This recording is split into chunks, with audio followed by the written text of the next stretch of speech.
Michael. And this is English at home is fun. Hey, Naho. How are you doing today? I'm doing good. Long time no see. It's been so long, and it's good to see you really well with all of the coronavirus going on. And you too. It has been a very busy few years these years. Absolutely. And Absolutely. I am so sorry. I was busy these days, and I have been haven't done a video in so long. And yes, it's been a while. Thank you for all of the listeners and viewers who still stayed with us. Yeah, thank you. I would like to do it would be nice if I did a special kind of episode, but I couldn't think of a topic, so here we are with an absolutely normal episode. Okay, excellent. That's okay. Normal is good sometimes. And what is the topic today, anyway? Today is about studying English. Studying English, all right. Or perhaps studying a second language in general. Okay, that sounds good, because I'm doing that too. And this might be a little bit focused for Japanese listeners. Okay. And it kind of dives into our culture, so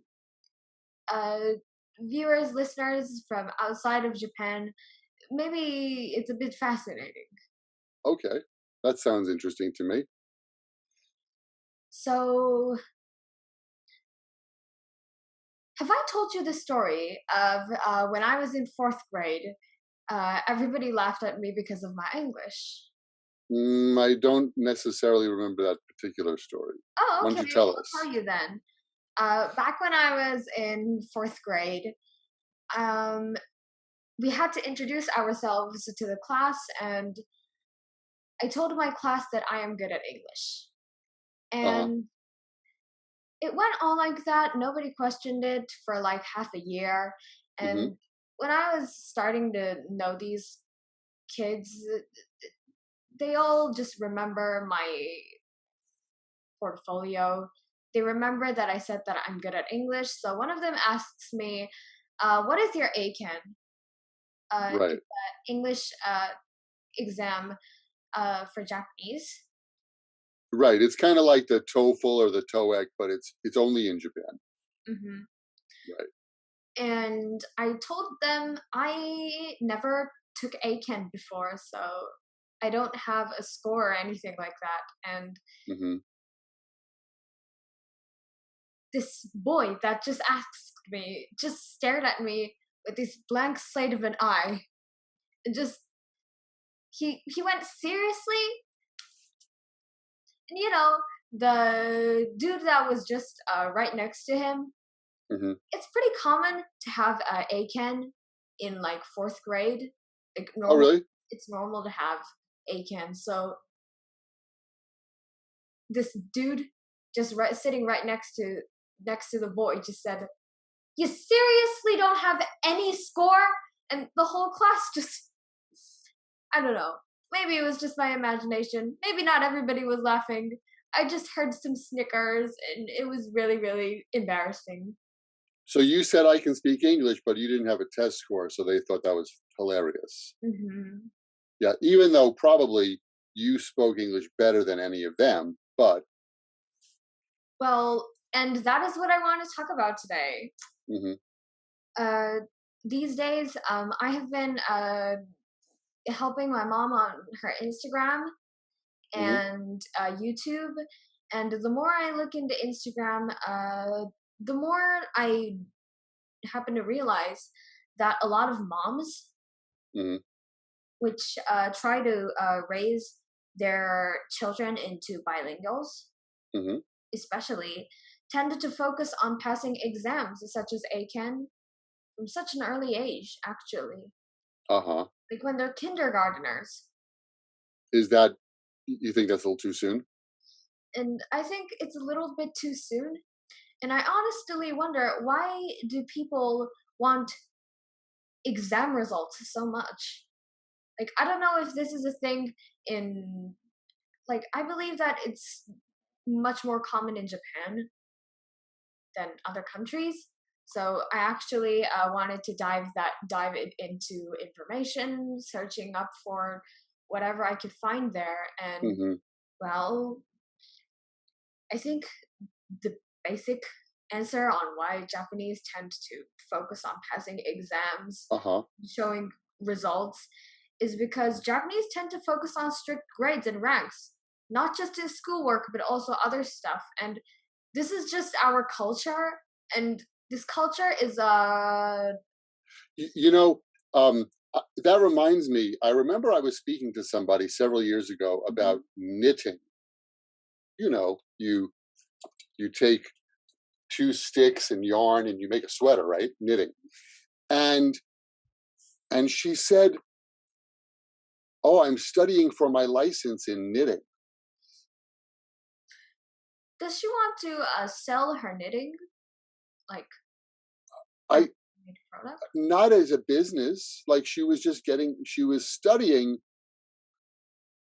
but it seemed to me like she wanted to learn how to knit better, but she was so focused on the fact that she's going to get a license for that.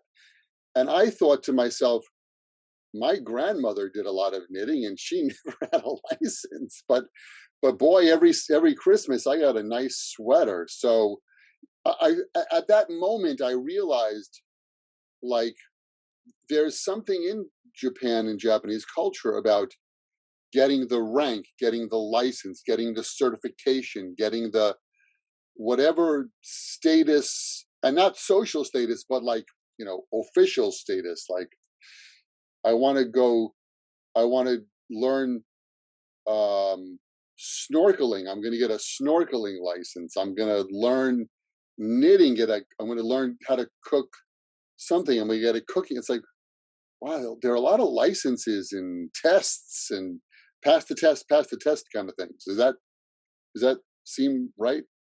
It's pretty much seen right. And really, it's not just English, it's pretty much everything. And the answer actually is a complex Japanese culture. And as you can see, it's also like knitting, scuba diving, anything. And the basic idea of all of it can actually be seen in Japanese martial arts. Martial arts. Like karate. Is karate very famous? Oh yeah, we say in English, karate. Karate, okay. Karate, yeah. Actually, karate in Japanese, but it like there are so many martial arts in Japan, and all of them follow the same basic formula. Like, I'm sure you heard of karate. The color of your belt differs depending on your rank. Right, exactly. And a lot of all of the martial arts are like that. We have this rank, and to be and the main goal is to make your rank higher as you go. Right. Right. And how many ranks are there in karate? Do you know? I'm sorry, I'm not sure. But there's a lot, right? Yeah. And to define grades or ranks, what you exactly need is a correct way to do it. And so you do something correctly, and that's this rank. And you try something more correctly or differently correctly, and then it's this rank. Okay. And you're going to have that correct way of doing it to have a consistent rank. And in this grade and rank culture we live in, we just can't say that I can do something without having a grade or rank. And unless you're quite good at it and you have a quite good grade or rank. So even if you're really, really good, if you don't have the grade or the rank, people look at you weird or something? And it's very important to take an exam to make your grade and rank clear. And otherwise, people won't accept you as a person who is good at that. So you mean having the grade or the rank makes it clear to others, oh, okay, she's this level. Okay. And I mean, it's not just in like job interviews or social things. It's just in general life. Like even an elementary schooler or preschooler, honestly, can be measured up on this status or rank. So that's kind of part of the growing up in the culture there. And this perfect way to do it is called otehon. Like we call otehon Japanese calligraphy. If you know, we have this otehon, which is the perfect calligraphy that we want to mimic. And we the main part of Japanese calligraphy is making your calligraphy as similar as possible to the otehon. So there's I guess the otehon is the standard. This is the standard, and you want to strive to get your calligraphy to look exactly like the standard, or as close as possible. And it takes so long to like be able to create or perform otehon. And in calligraphy or in life? Calligraphy or in life, both, honestly. Okay. And goes the same with the martial arts, honestly. Okay. And most people don't even get there with a lifetime of dedication. And so the goal is always set high to reach that. That's why. Is that why the Eiken exam, like grade 1, is so like people study that for years and they have a hard time getting it? And that is the same with Eiken, honestly. And they're following the basic formula of the culture. And honestly, the gray zone, actually, there is a gray zone, I believe, in the English Eiken. And I mean, I get it, vocabulary, writing skills, listening. Like, you know, you can think of the perfect vocabulary of Wikipedia, the perfect speaking skills of a university professor, right? And the perfect listening and writing skills of maybe a news publisher, journalist, right? But there is one thing that always bugs me. What's that? Pronunciation. The pronunciation. I mean, the pronunciation, honestly, if nobody can understand your English, then maybe you should do something about it. But honestly, we have so many pronunciations, honestly. And like basic English even has British and American, and it's totally different. Right. And we all have accents. Japanese have Japanese accents, French have French accents, Italian accents, Chinese accents, and honestly, everybody can understand each other. And if that's the case, and if that's how everybody can just communicate with no problem whatsoever, then is there honestly a otehon that you can look up to for a pronunciation?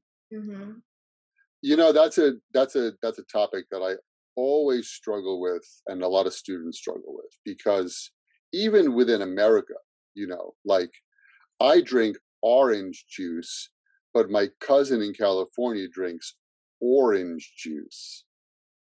You know, so who's right? You know, like, and what you said is correct. everybody in the world speaks English with it or another language with a different accent. And so as long as there's no miscommunication, then um, then if your accent or your pronunciation is to a point where there's a miscommunication, then you have to work on that. But I see so many things on the internet, like, here, take my accent reduction class.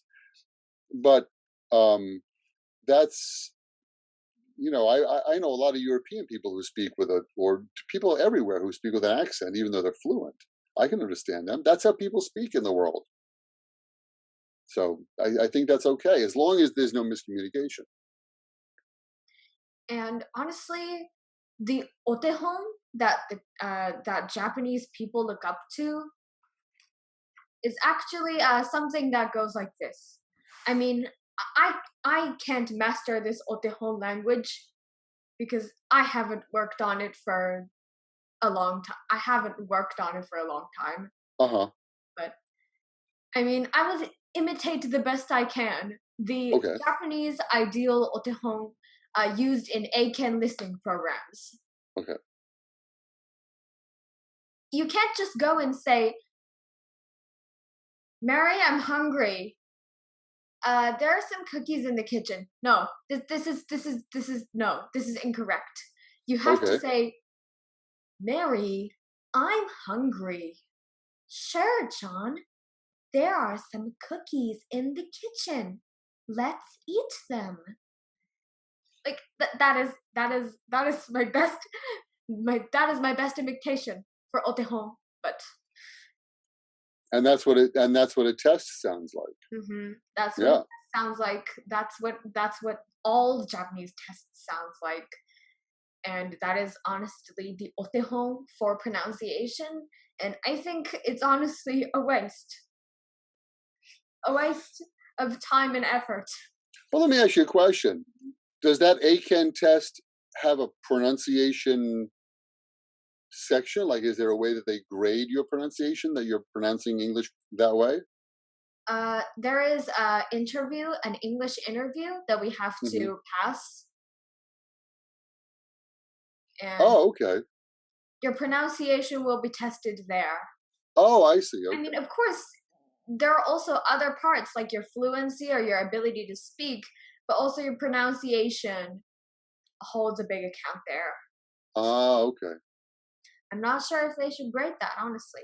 And that is where we go to my thought on this. And English learners often want to become the otehon when it comes to English.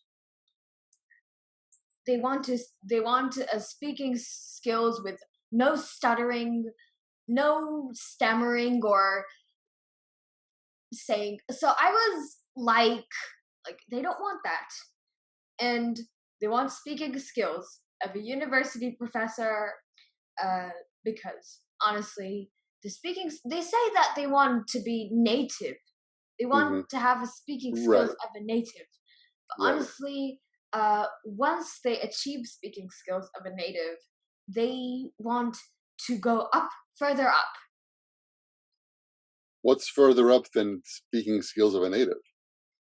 They want to be able to make speeches.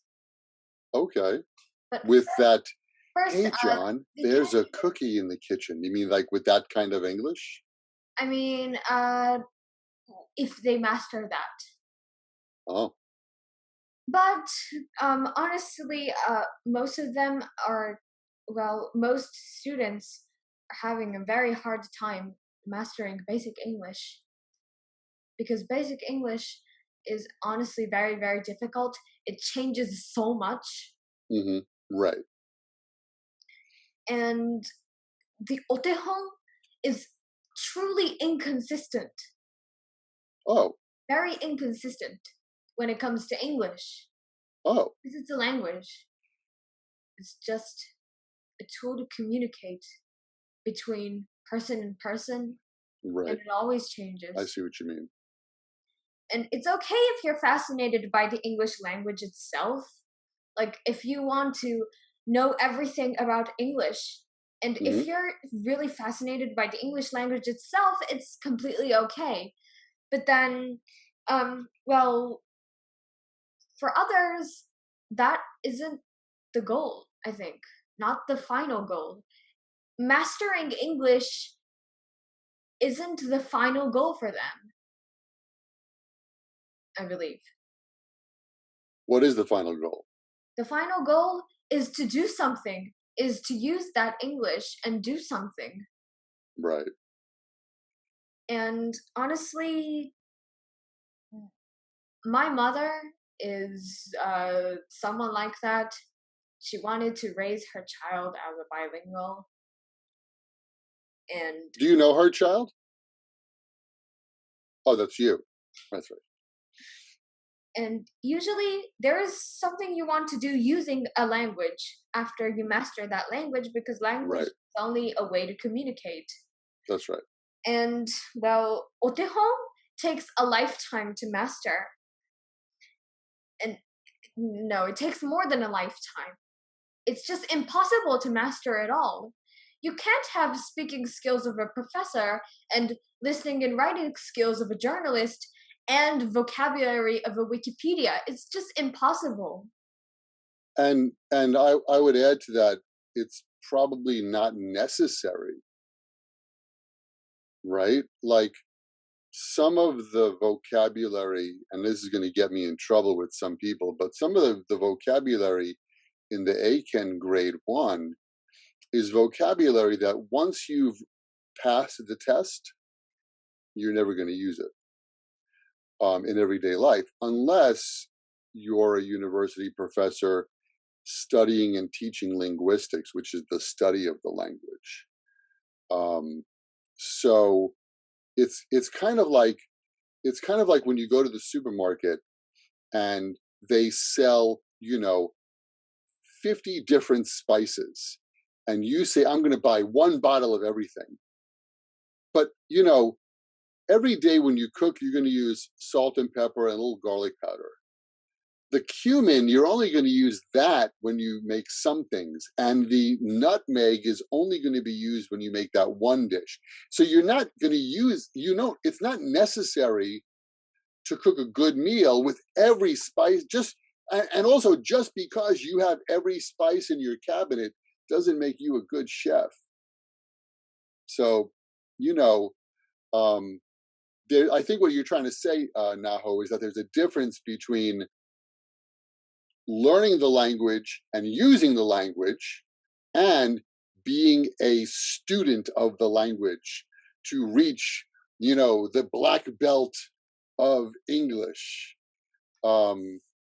Is that right? Is that what your point is? Yeah. Because if you continuously run after the otehon trying to master the English language and believe that how you use the English that you mastered, believing that how you use it comes after that, you would have no time to do the thing you originally wanted to do using English.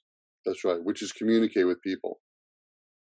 And it says if being good at the language, like earning the black belt of English, isn't your final goal, it means that as long as you can communicate with others using it, like whatever your ambitions are, if it's all you need, it's perfect.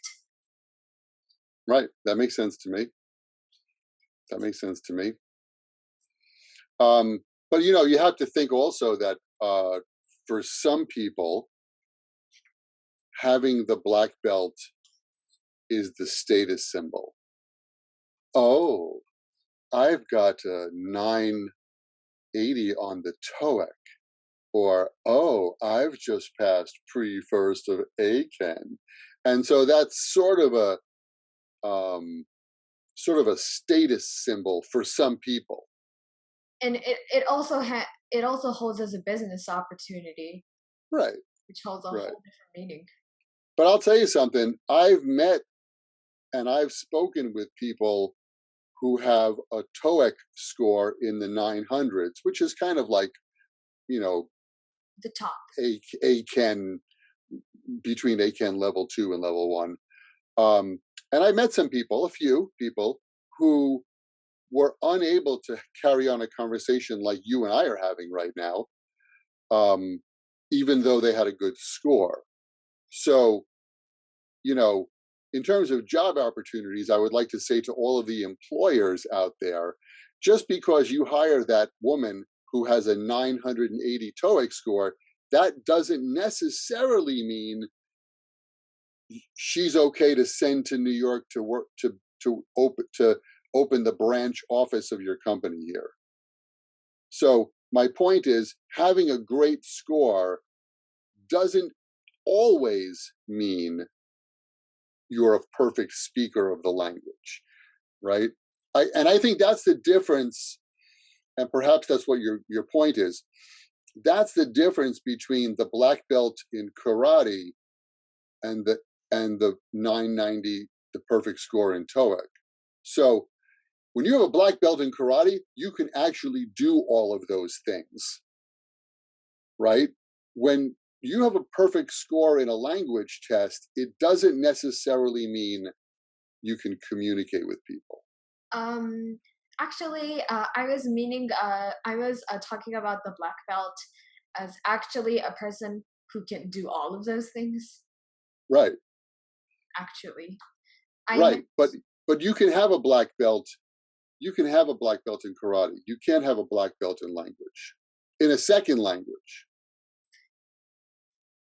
Like I was talking about the actually in the black belt, I was thinking about including the ACAN first, the 900 on TOEIC, mm-hmm. and your fluency of a college professor, and listening skills and writing skills of a journalist. So right. It's ultimately unattainable on a right. second Right. language. Right. And also, I would say unnecessary. If you're a black belt in karate, you need all of those things that got you the black belt. But however many, we have 12 verb tenses in English. Yeah, you should know them, but are they all necessary for everyday usage, or is it like the little bottle of cumin that's in your spice rack? So, what's the goal? So, right? I would like to say, like, for example, like if your goal is to if one of your goals is to hold a bold conversation and speak and write smoothly with less stammering pauses, then I recommend you do just that. And, well, if you don't feel like you're improving with only 1 hour of talking online lessons, you pay $100 a month, then, well, I recommend doing something a little bit lower on level. Maybe lower on price, lower on quality. But it's kind of like painting with a paintbrush. Like, wielding the paintbrush itself doesn't make you a good artist. Right. Like having 50 bottles of herb spices in your kitchen stock. And it's what you make out of that paintbrush. And before you get that $100 paintbrush that you want so much, like, you can practice your skills still with a cheap paintbrush that you bought on Walmart, maybe. Right. And honestly, that is what I did. I started my English skill, and I have never spoken to a native I had never spoken to a native speaker when I was when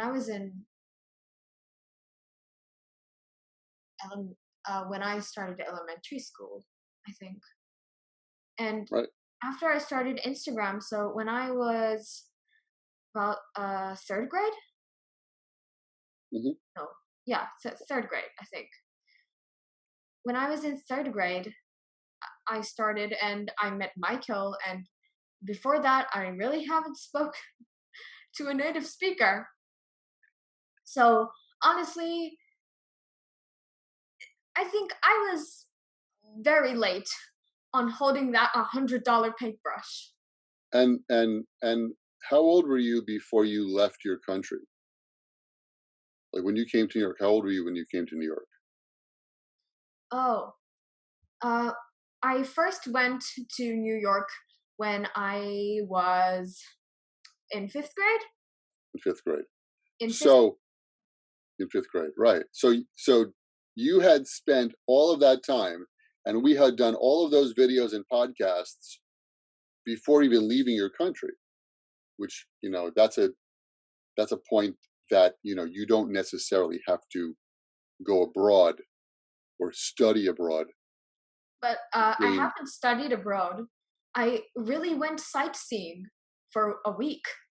Right. That's my point. Right. So, going to the expensive language school is not necessarily going to make it for you. And studying abroad is not necessarily going to be necessary either. It's totally possible. And, now there is so much technology here and tools that help you communicate with people, native speakers, non-native speakers, other language learners. There are lots of opportunities. And it's not just online lessons, online speaking lessons. Right. I mean, you could get them. It's just the price. The price is pretty high, and if that is pretty much like maybe if talking to a native speaker is $100 paintbrush, then maybe you're like being able to talk to a friend like who is studying English like you, and being able to talk with each other is maybe a $30 paintbrush. Right. And I should mention also that there's research been done that there are two situations, right? Language learner talks to the native speaker.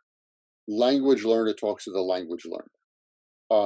That situation, when two language learners are talking to each other, the conversation is better and more beneficial than when the language learner talks to the native speaker. So it's good to have friends. Talk to your friends who are also learning that target language that you want to learn. If it's English, and it doesn't have to be people in your own country either. Thanks to the internet, you can always meet people anywhere in the world that are studying that second language from you. Sometimes that $30 paintbrush is actually low maintenance than the $100 paintbrush, and it's easy. Yep. And it's easier to draw pictures without thinking much, and it's actually beneficial. And I would like to also recommend to you the $1 paintbrush, which is talking to yourself. And I will tell you, the experience is not fulfilling as talking to another person, obviously. It's just you rambling with yourself. So, but the good thing about this is you could talk like anywhere, anything you like. Right. And honestly, it might be hard to continue, but it's still okay. Like the more you talk, the more you get better. And if it doesn't fit you, if the $1 paintbrush doesn't fit you, you don't have to use it. But I am honestly using this $1 paintbrush very, very nicely. It's coming out very nicely. My mother and I rarely talk in English anymore. Oh, really? Actually. And actually, I am starting to not become a very balanced bilingual these days. Actually. there are more and more things that I study in Japanese. Right. And But you need that, right? That you live in Japan, so that's a shogunai situation. You have to do that. So. And sorry, and I just want to mention something we said before. If you're looking for a job, and they say you need to have a nine at least 920 or higher on a TOEIC, then you have to do that, right? Because that's a requirement for the job that you want. So if you need that ACAN grade 2, then for a job or for life, if you have to have that, then by all means you should study for that and get that. But if it's not necessary, then think carefully about if you want to spend your time doing that. That's all. And it's also like the brush. I mean, exams are quite unnecessary, actually. And I actually have quite a bad score when it comes to exam interviews. Actually, I had a bad score. I passed pre-1, but oh my god, my exam score was not good. My listening was good. My first test was good. My second test of the interview test was just not good. Why was that? I was told that I am horrible at speaking. Like, not speaking in the English language, just talking in general. Oh. Just talking in general. I am very bad at it. And honestly, it might not look like this talking to you. I'm obviously very relaxed right now. But, like, for instance, when I meet new people, I mean, just when I'm at school, I can really talk to other people. Oh, so you're not good at public speaking. And I just really lower my voice, and my voice is just about to vaporize. Oh, okay. But public speaking skills and communication skills that's a different skill set, I think. Yeah, that's a different skill set. I know, I understand, but like just having basic conversation with my classmates is super hard. And honestly, when I meet new people, I'm just a total mess. Oh my gosh. So,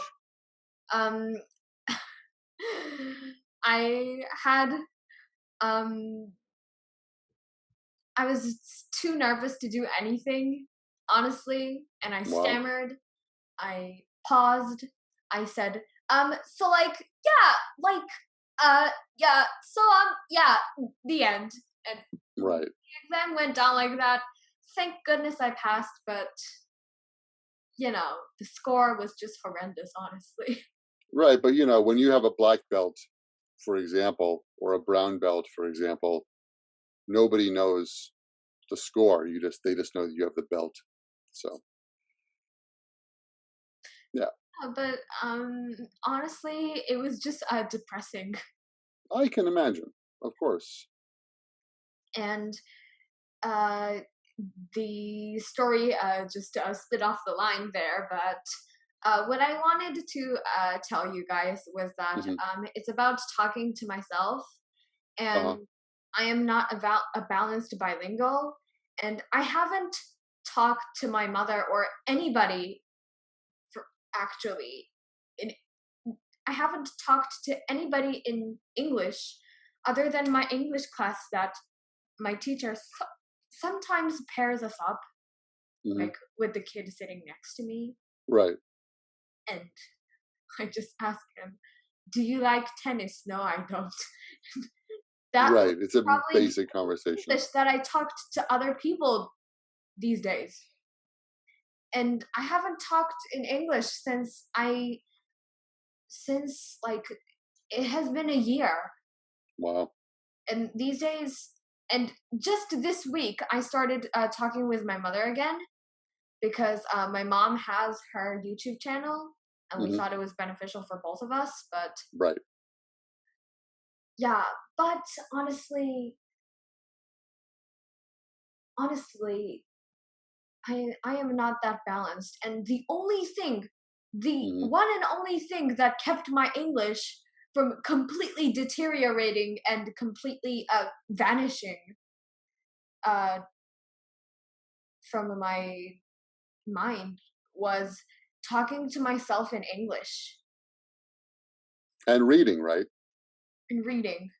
Right. Reading too, but I think with just reading, I would have lost my ability to hold a bold conversation.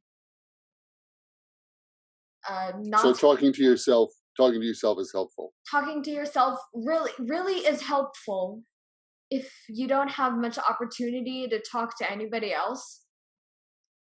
It is really helpful. It is honestly the only thing that kept my English from completely deteriorating and keeping my pronunciation this way. Excellent. And I know that talking to yourself is just extremely quite maybe inefficient. Maybe it doesn't cost anything, but it's really hard to continue because you don't have anybody else. So it's really hard to continue. But if you're having trouble with English, it's okay. With anything is okay. Like talking about your favorite food, or maybe complaining about your boss. Right. Anything is okay. And just talking with English, and basic English, would help. Like even if you want to take a test, even if you want to take a test, we still have eisakubu. We have to write an essay. Right. On the test, and it would still help your English to come out smoothly. Right. You don't have to speak.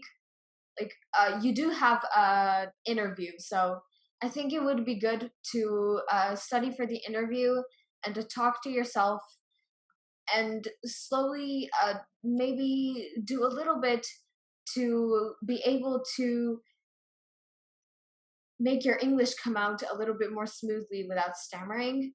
Absolutely. And just try it once. If it really doesn't fit, then it's okay. But I really recommend it, highly recommend it. So, and I recommend that too. You know, you wake up in the morning, you open the fridge, and you say to yourself in English, what am I going to have for breakfast? I don't feel like cooking eggs. I'll just have a banana. That works. So the moral of today's story, maybe the moral of today's story is the core thing that I want to tell you guys is that the language does not have to be perfect if you don't need it to be perfect. Like if you can communicate, if that is the level that it takes minimum to do what you want with the language, then it is completely okay. You don't have to go deep diving any further. Amen. I agree. And it's okay. It's okay to be a slow progresser, or maybe, and you don't have to use big sums of money for language learning, like going abroad or taking very expensive online classes. And honestly, it's just a little bit a lot of English speakers don't follow the otehon that you guys are following. That's true. Like how about English speakers that are shy? They all stammer. Right. They all fall on the exam for interviews. And a lot of students a lot of English learners say that they want to be able to speak like a native, but a lot of native speakers are not the native, the idolized native. Right. And a lot of people don't follow that, and yet they could just live their normal lives in English, and there is nothing that they're troubled with. So right. It's really okay. You don't have to follow that otehon.